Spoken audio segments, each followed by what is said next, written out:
हे बघा, दरबारी राजकारण करणारे आम्ही लोक नाही आहोत.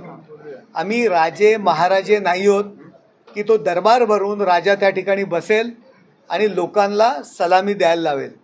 आम्ही त्या ठिकाणी आजही आज तुम्ही इथे पाहतोय आपण की इथे लोकच आहेत, त्यासाठी दरबार बनण्याची गरज नाही आहे.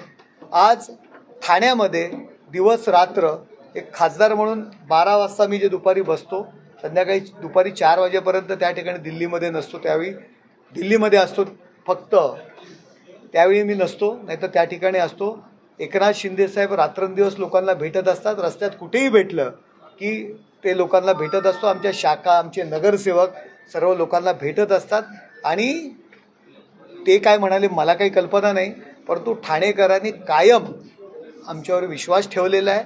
एक हाती आम्हाला सत्ता दिलेली आहे आणि महायुतीला सत्ता दिलेली आहे. या ठाण्यामध्ये पुन्हा एकदा महायुतीचाच महापौर होणार. की आता भाजपमध्ये जर 2-2 जनता दरबार आणि काय, तर मी काय त्याचं उत्तर देणार?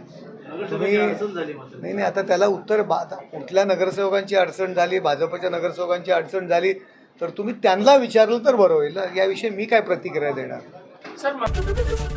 एबीपी माझा, उघडा डोळे बघा नीट.